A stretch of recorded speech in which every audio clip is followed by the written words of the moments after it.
So I'm Steve, and I'll just say that I am on the executive committee of the Vermont Sierra Club, and have been for quite a while. And I've worked on a few issues, mostly climate issues, the last couple or 3 decades. But in fact, I was a water program director at VNRC for a few years back in the 80s, so back in ancient history.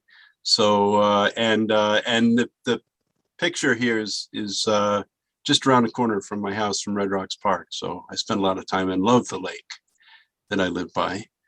So happy to be here. And I'm let's see, we'll be, I think Juliana's going to do a presentation for about a half an hour, and then that'll leave us a good amount of time for discussion. I'm sure she's willing to take questions as she goes too. And I'll pass it off to Suzanne as well. Suzanne. All right. Hello, welcome. Thank you for joining us. As Steve said, we have Juliana Dixon from who is a water consultant from Blue Program, and I'm very excited to have her on because she is going to talk about some actions that residents can take and more personal things. For a lot of times people feel like, what can I do to help? And she'll tell us how. So I'm excited. So welcome. Thank you so much. I feel like sometimes my job is to almost oscillate a conversation between spending a moment on some pretty serious conversations and relatively depressing subject matter, and then switching right over to, but actually action is really easy and it's accessible for literally everyone. So there's a bit of I guess we have to operate in that space where we recognize and acknowledge the threats that we're facing from an ecological perspective and feel empowered and excited to take action. So hopefully this conversation will inspire everybody. Get out there, we'll see. Okay. So I like to frame the entire conversation that we have around stormwater about if we have the ability to prevent the pollution, why aren't we? Right? And I do a lot of school presentations and work with kids from 5th grade up through high school. And oftentimes, they'll say something like, oh, people just don't know how. But that's not really true. We do know how. We have lots of solutions. Or, oh, it's too expensive. But we all know that it's far cheaper to prevent pollution than it is to try to clean it up after the fact. Sometimes people say, well, we don't have the skill set. And, my response to that is we as a community have the skill set. As a community, we have the knowledge. And as a community, we have the finances. So what this program is about is it's sort of bringing all these things together and working within municipalities and other partnerships to try to help landowners get access to funding to be able to put in what we call green stormwater infrastructure, access to educated professionals who can help design effective structures, and just the consultation that we provide, walking around and checking out what opportunities there are. So this is the question I'd like you guys to carry forward as we carry this conversation forward is what's the barrier as we think about the different types of pollution and different challenges that our surface waters are facing?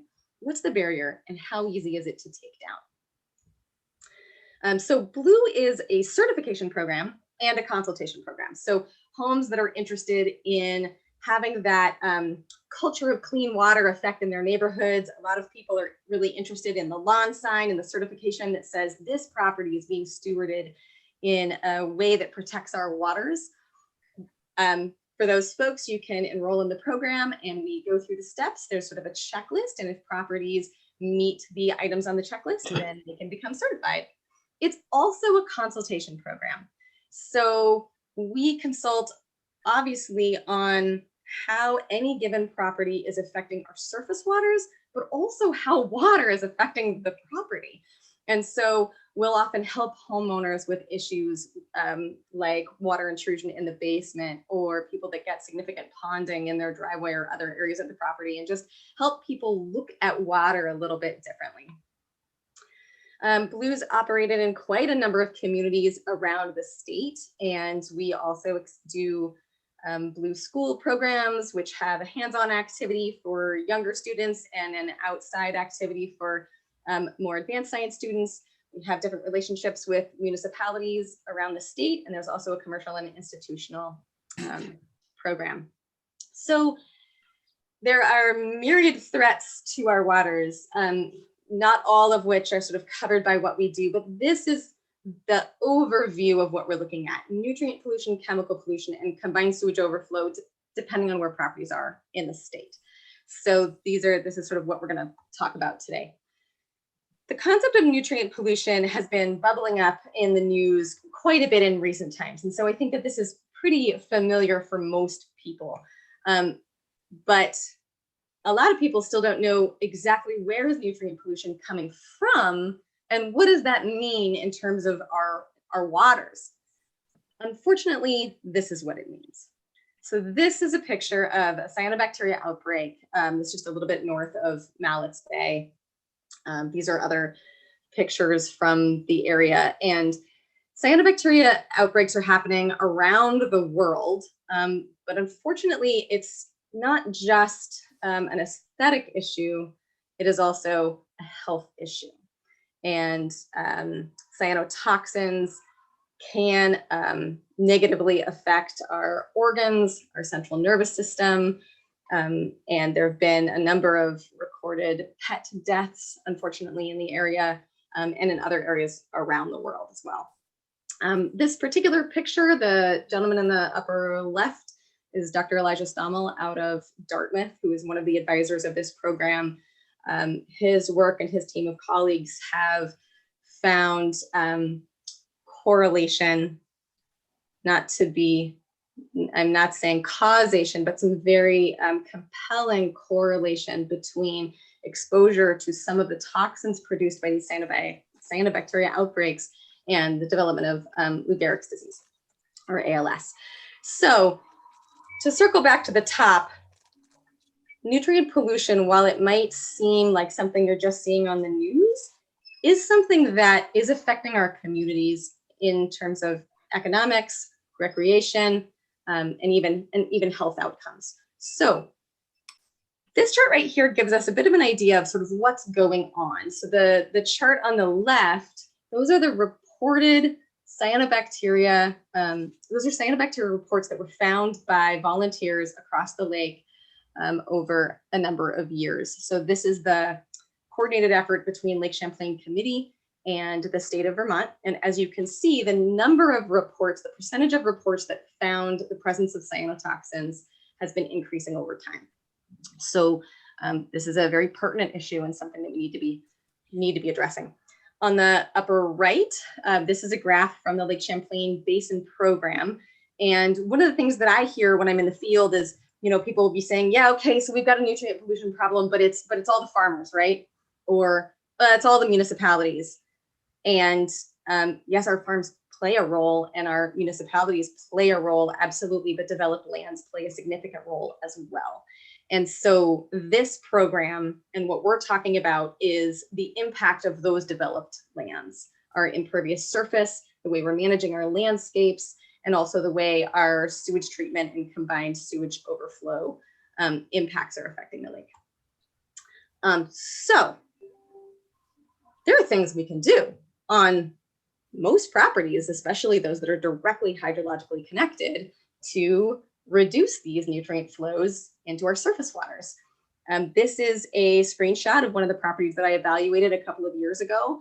And this house is in an area that has high flows into a combined sewer system. So not only you can kind of see that there are areas that are quite eroded, not only is there a significant nutrient flow in runoff, but also this property is contributing to combined sewage overflow.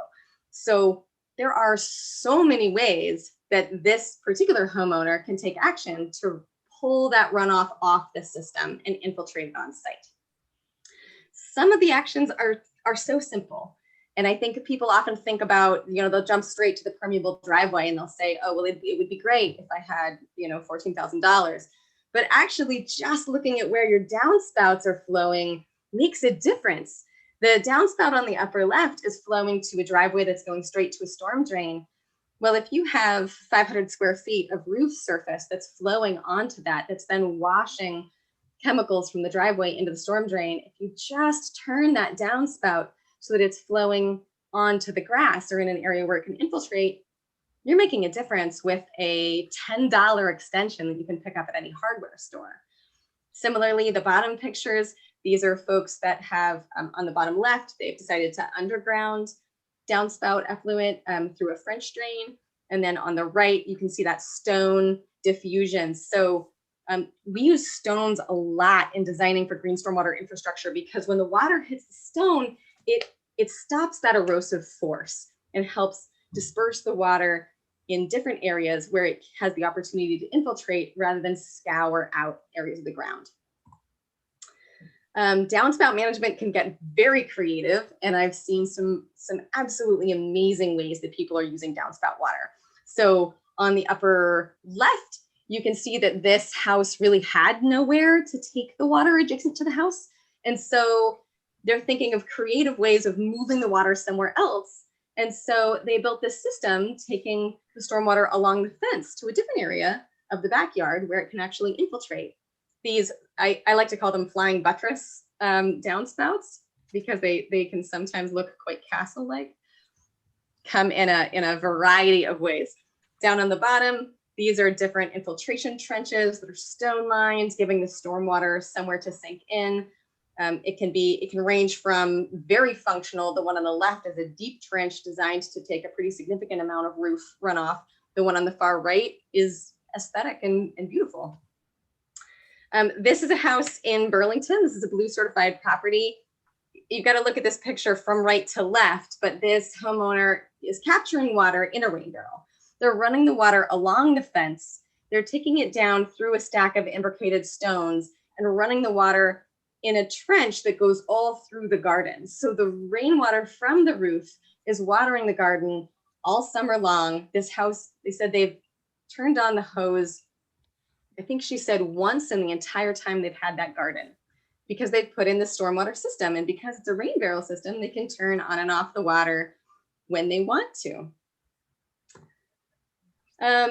Other ways that we can divert nutrient pollution away from our surface waters are just the driveways. Our driveways are a conduit for a significant footprint of impervious surface, but some of the solutions are really simple. These water channels that you're looking at, sometimes called a driveway trench, you can buy them the entire span of a driveway for under $100, depending on models that you want to get. Getting somebody out with a jackhammer can be a little bit more extensive, but you know, if you're handy, you can install this kind of thing yourself for far, far less than installing a permeable driveway. So what we're doing is we're capturing that water and redirecting it. On the upper left and lower right, both of those are going to a French drain under the ground.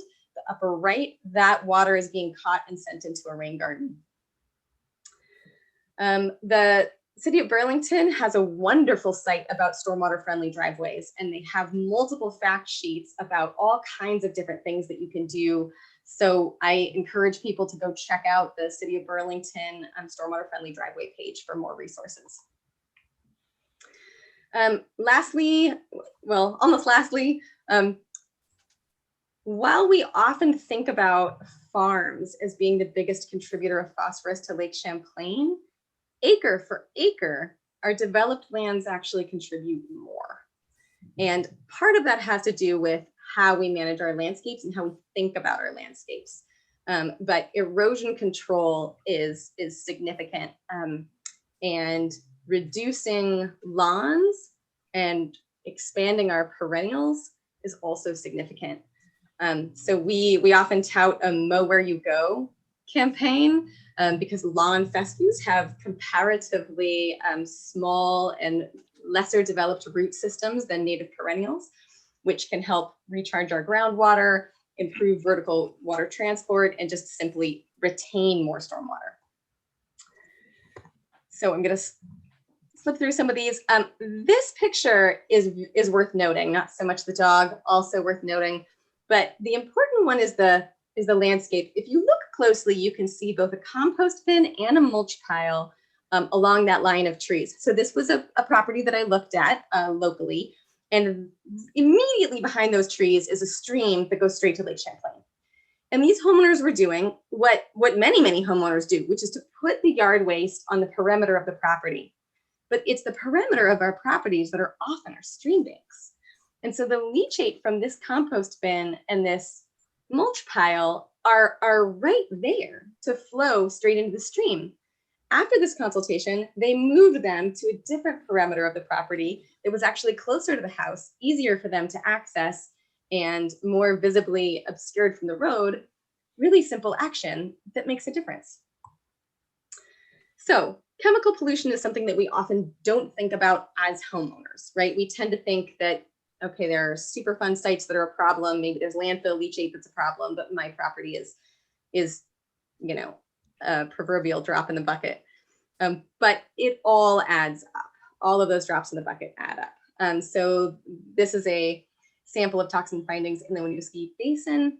And I think the important thing here is the top of the list: pharmaceuticals, personal care products, antimicrobials, right? These are coming from the products that we're choosing to use in our homes and how those are working into our waters, right? So we need to really take a critical eye at how we're managing our homes and our landscapes and what's happening beyond that. This is just a quick chart that I want to talk about. By and large, toxins in Lake Champlain are below the levels that they consider concerning for human health, except for a few areas. So that chart on the left is what folks are keeping an eye on, and the one on the right is sort of some areas of concern. But we look at this in terms of, you know, how can we manage our landscapes really well? I love this picture on the left because these folks have gotten rid of that lawn and they are doing something far more productive with their lawn. But what's fascinating to me is that they have a sealed driveway right adjacent to it. And so the thought process is there, but we need to just take the next step, right? We don't want to have toxic chemicals from a driveway affecting this fantastic action that they're taking for the watershed. So lastly, depending on where you are in the watershed, Vermont has a combined sewage overflow problem.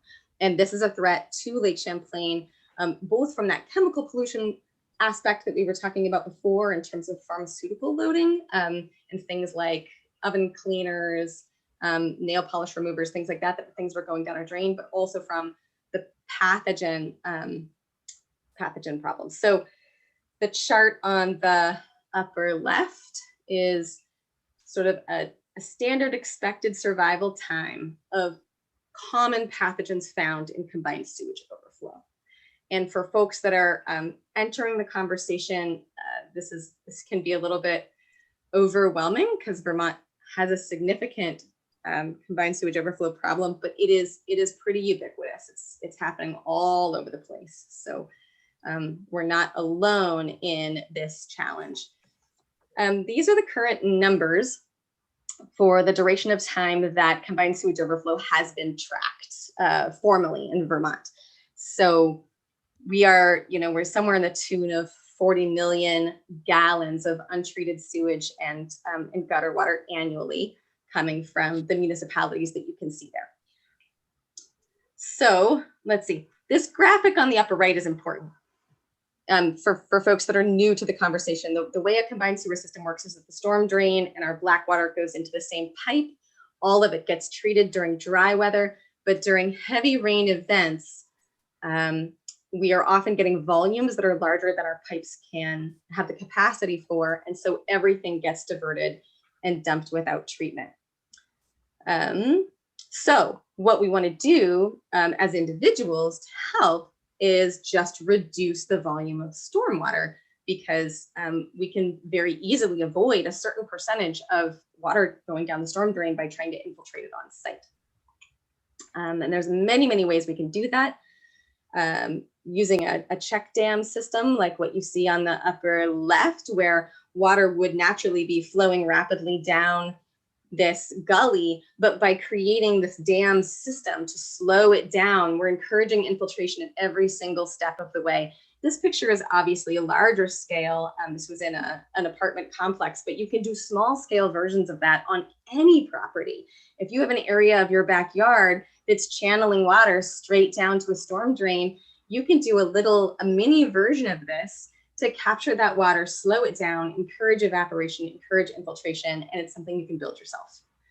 On a greater level, you can see this parking lot that's directing runoff into a rain garden between the parking spots. We can similarly do that with our driveways and parking pads, where you just grade it very slightly such that your stormwater is flowing onto the grass rather than out to the street or out to the storm drain.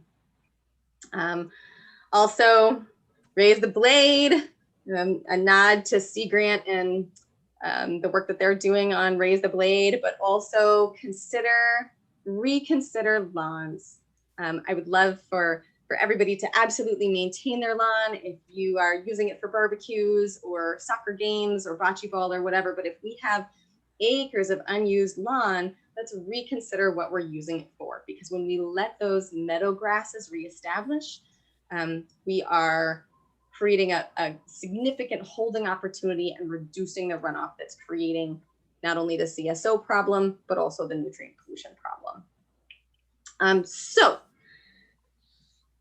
that was a big overview. We're looking at 3 different things when we go to people's properties. We're looking at opportunities to reduce nutrient pollution, opportunities to reduce chemical pollution, and opportunities to reduce combined sewage overflow, depending on where this property is in the watershed.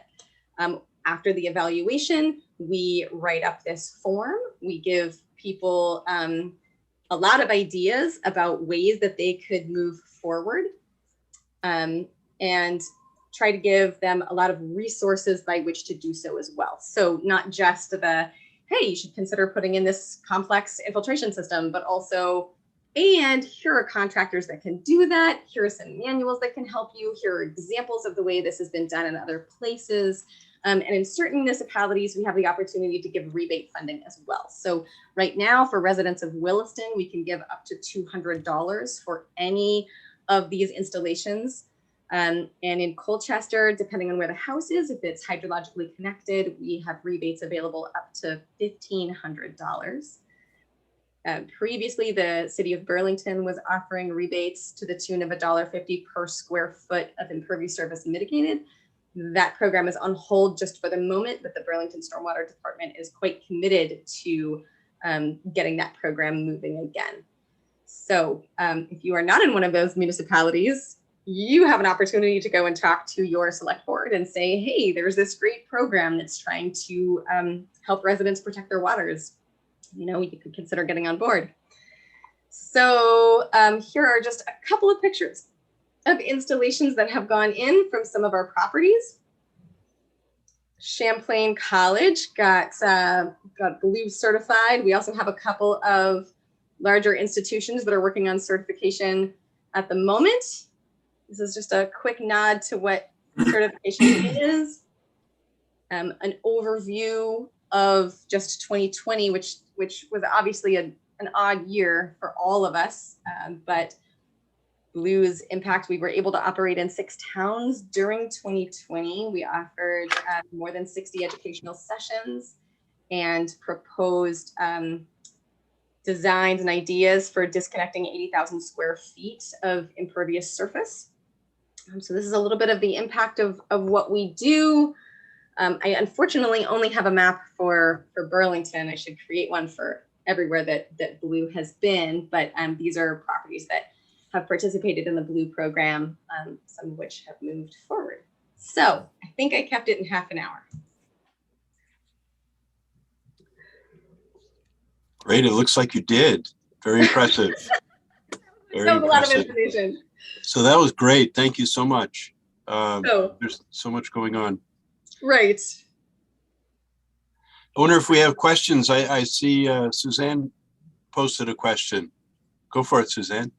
Yeah, well, Juliana did answer. My question is there any government assistance for these programs? And you did answer that, and it sounds depending upon where you live. Now, what is, for a resident, a normal like 2,000 square foot home, what is the average cost of this? So say if you want to do a proper runoff system, or like a gutter system, or if you want to do a driveway installation. Those are very different systems that you just talked about. So a rain barrel, a nice rain barrel that has mosquito larva mitigation and overflow netting runs about $100. I've seen really neat complex systems that go more than that, but I think for the average homeowner, $100 installation is great. Those water trenches that I was talking about, depends on what you're going to send it into. But the trench itself, if you want a really simple design, you can get for around $100. They have very fancy versions that go higher than that. You do need to think about where are you putting the water and what's going to happen after you've captured it, right? So if you want to do a simple catch basin where you're going to dig down, create something like a dry well, where you might dig a space that's say 3 foot by 4 foot, fill it with large rock, plant around the outside with some perennials. You could be looking around the range of a $500 project. It really depends on how much work the homeowner themselves is willing to do. If you can source materials quite cheaply if you're a little bit creative about it. So this is all very attainable. It's quite attainable. Yeah. And there's such a range for everything you do. If you come back to the driveway example, right, a water trench can capture almost the entire square footage of your driveway and mitigate it quite cheaply. But there's also really beautiful options out there. And the permeable paver market has expanded tremendously, even just in the last 5 years. When I started getting into this, your options for permeable driveways were pretty minimal. And at this point, there's porous concrete, there's porous asphalt, there are interlocking pavers, there's a whole range of the embedded hard plastic options that you can get. So I really think that any homeowner that's willing to dive in can find that there's an option for their budget and an option for their aesthetic preference. I think the important part, though, is that we can't forget maintenance. These, just like everything else, need maintenance, right? If you're a homeowner, you've got to think about that. And we can't say, oh, I'm going to put in this gutter and infiltration system and then I'll just be done. I'll be out, right? Well, gutters need cleaning. And so planning for maintenance and then choosing what type of installation you want to do based on your maintenance preference is important. If you have eaves that are 2 stories up, you might want to reconsider that rainwater catchment system in favor of something like a drip line trench, because I don't know a lot of people that want to get on a 2-story ladder to clean out your gutters, right? So with the assistance, would it be just for rainwater and driveway? So that house that you showed that had the really nice driveway and the garden all in the front, it was kind of like the gray blue house. Would that gardening, because it does help with runoff, would that also be included in the assistance? So far, all of the municipalities that I have worked with, they fund everything that protects our waters, everything. So that includes perennial plantings, gutter systems, infiltration systems, berms, swales, you name it. Whatever is protecting our waters from that nutrient pollution, the chemical pollution, and the combined and just helping alleviate, pulling that pressure off of our combined sewer system. Yes. And this is this a grant program? And how long is the grant for? Like, this is super exciting. So I'm sorry if I'm bombarding the whole conversation. Actually, so when we partnered with Burlington, that was through a grant, and that grant closed, which is why Burlington needed to pause everything and then relaunch from their own sustainable funding source, which they have identified and they have a plan to move forward. Williston and Colchester are both self-funded. So these are ongoing opportunities. They both have been very fantastic partners to work with and have expressed interest in continuing this program. What I would like to say is that the state of Vermont has established clean water service providers in the last year, and I don't believe any of them are really ready to come online yet. But as early as next year, these clean water service providers will be acting as kind of a funnel and redirect for all kinds of funding exactly to help these projects happen. Okay. So right now, your opportunities are a little bit limited if you're not in Burlington, Williston, or Colchester, but I think that that's going to be relatively short. And I know at least for the district that I'm in Jericho, the Chittenden County Regional Planning Commission is going to be moving forward as one of those clean water service providers for our whole district and not just the municipalities that have been partnering so far. Great. So this program is not going away anytime soon. It is not going away anytime soon. And I should mention there are other programs out there very similar to this that are doing great work as well.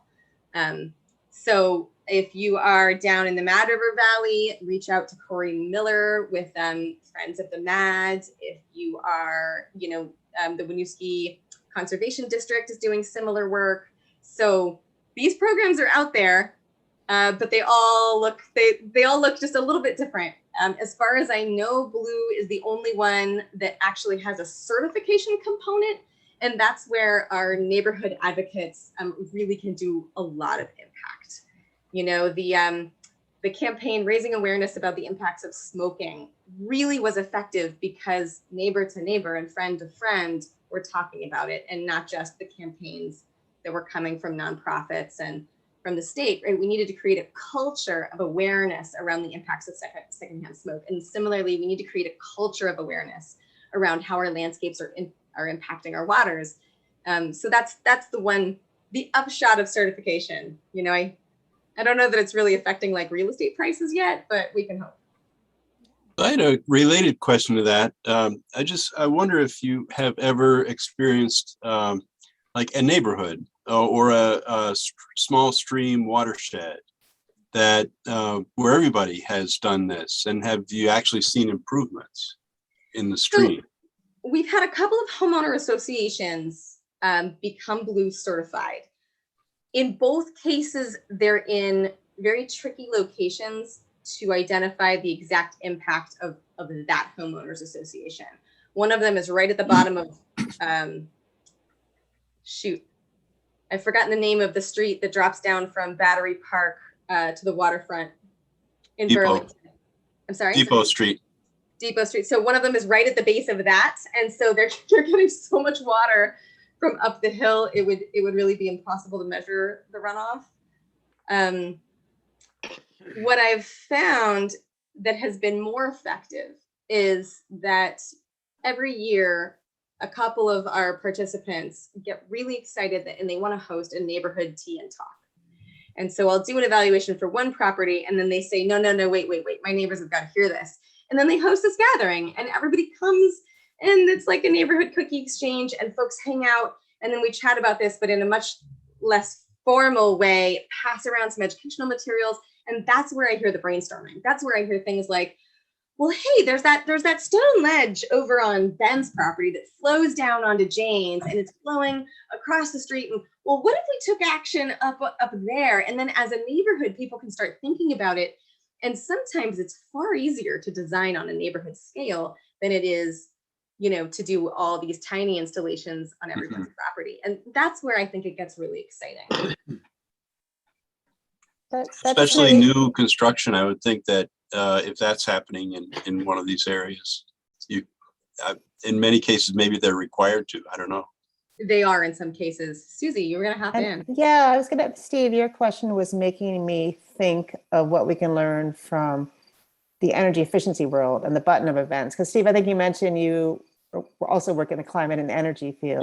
Yeah. And I noticed an email just coming in my inbox today or yesterday on the button-up approach, which is very much a town, community, neighborhood approach, and what lessons can be kind of exchanged between, we're trying to keep carbon pollution down, keeping our air clean. We're also trying to keep our water clean.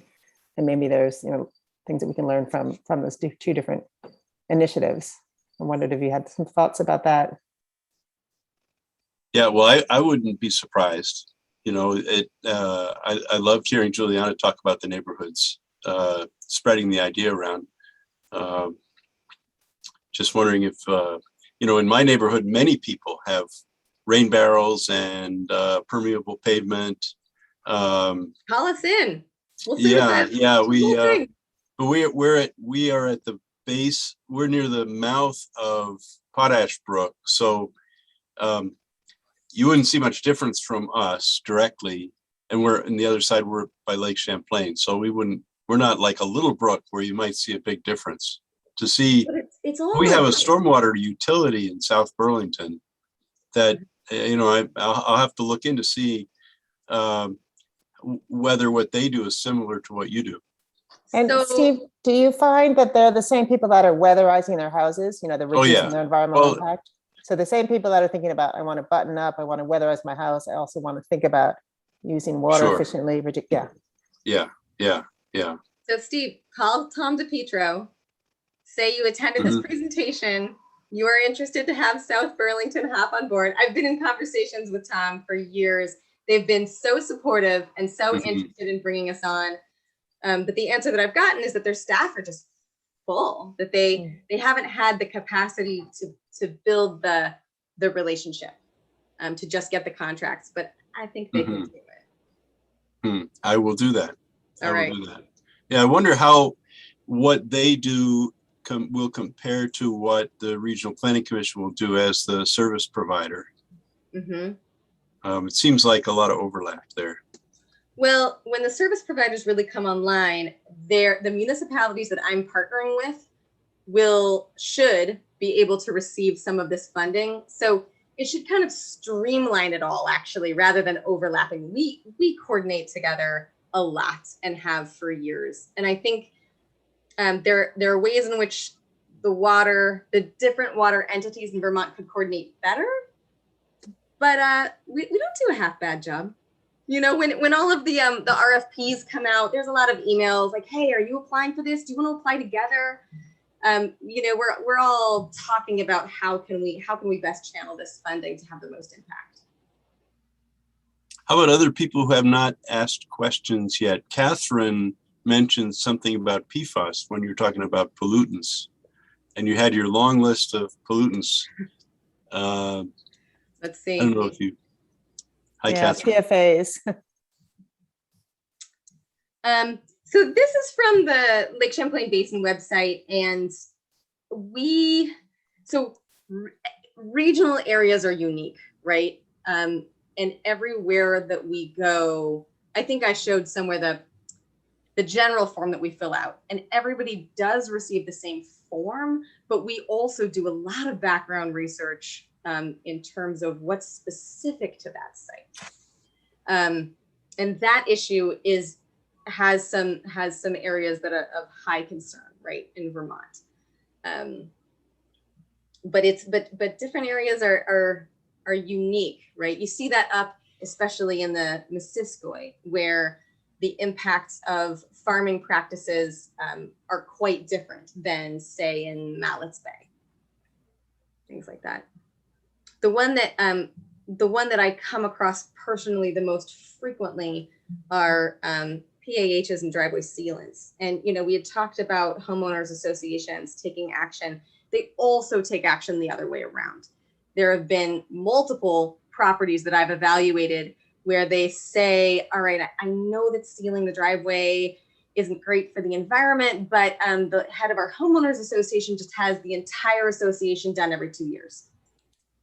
And, one person is applying coal tar based sealant to 30, 40 driveways every 2 years because it's just what people have always done. Right. So Richard suggested turning off the screen share. Oh, that's a good idea. That's a good idea. There you are. Thanks, Richard. Yeah, I've got a just a little story to tell. I was on the board of Buffalo Niagara Riverkeeper for a long time before moving to Vermont, and we decided to encourage people in Buffalo to install rain barrels, and we did it kind of, ad hoc, and we were a little bit concerned it wouldn't go.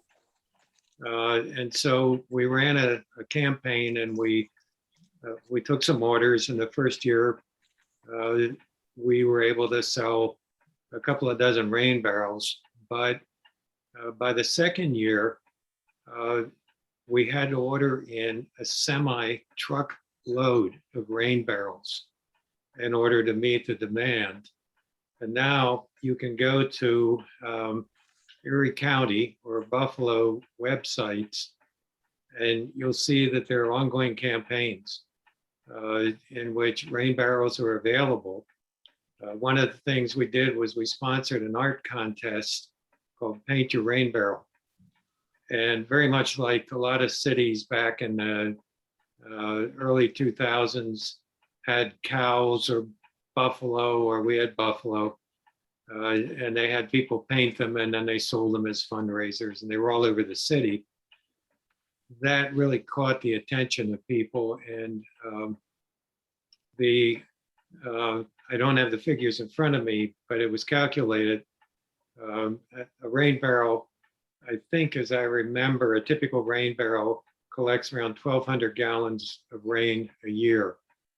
And so if you start putting them all over the city, disconnecting the spouts, and you think about cities like even Burlington that may not have any front yards at all, or any place to displace the water, if you can at least get it into rain barrels to begin with, it can make a difference. So it was really popular. Congratulations. Yeah, it kind of got out of control. We ran out of space. I'll just say something about the general awareness. I mean, I lived in Heinsberg for over a year before I started doing some water sampling. Once I started doing that, I started to see streams everywhere here Right. that I never noticed before. I mean, they're not rivers, so, and a lot of times they're set down a little bit, but once you start looking for them, they're everywhere. And I don't think most people have any idea how much water is moving through this landscape and where it's going. And once you start seeing this, it really changes your attitude, because it's obvious once you know to look for it. I have to say, I'm not a big label person. I have to say I don't have a blue sign on my property. But this is where the certification is important. And I've had people sign up for blue just because they've seen their neighbor's lawn signs. You know, it's like you buy a Honda Civic and all of a sudden you see Honda Civics everywhere. Right. You know, that's the upshot of certification, is exactly that people see it, and when they see it on repeat, all of a sudden they start thinking, well, what is this? What are we doing? At my church in Center Grove. Oh, go ahead. No, I was gonna say, we've just encountered, landowners who have who have never thought about that their property is draining into a stream that's, maybe it's 100 yards away or whatever. It's not immediately adjacent, but they don't realize that when that stream is overflowing, part of it is because there's water flowing off their property. Right. So just being out in the field and having conversations with people, it becomes pretty clear. People just don't understand the movement of water. In addition to that, it's not just the properties that are directly hydrologically connected, it's also our groundwater. Oh yeah. Right. Yeah, the mention of like PFAS, right? This isn't all surface water. This is coming through our groundwater tables. And so an interesting anecdote is Vermont is one of the few states left where, I don't know if anybody's aware of this, but when septic tanks get pumped out in Vermont, it's legal and commonplace to spray that septage on farm fields without treatment. And from a nutrient perspective, it's not necessarily an issue. These farms are all in nutrient management plans. Theoretically, we're not applying more nutrients than the soils warrant, but our septage isn't what it was in the 1800s, right? It's now full of pharmaceuticals and chemicals that are going into our groundwater and are a part of the greater conversation. So, yay. I happen to walk on Pond Road in Shelburne frequently. I walk my dog along that road sometimes, and it's on the south end. It's mostly, there are houses there, but there's an awful lot of fields there, and there's a wetland there.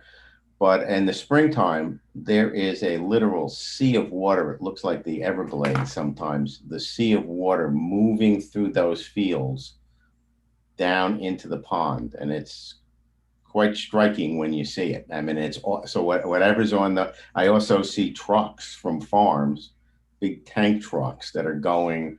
Yeah.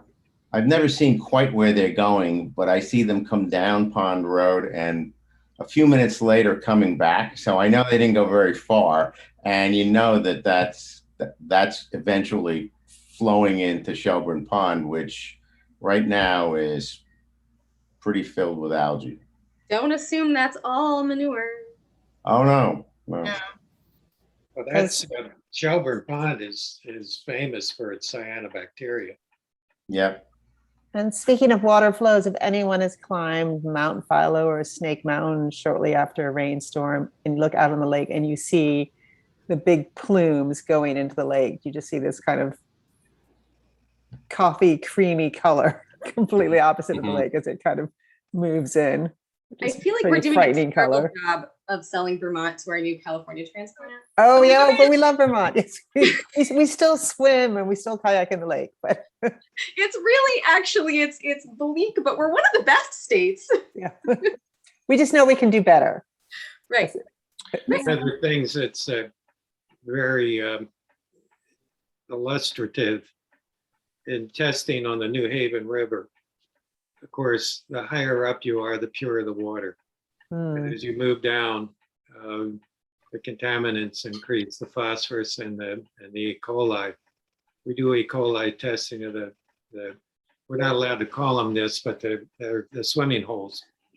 And they're generally pretty good in the New Haven and the Middlebury River until you get down to the flats, and then it gets much worse. And one of the things that kind of dismays many of us is the fact that the state is concentrating on phosphorus because they're under the gun to clean up the lake.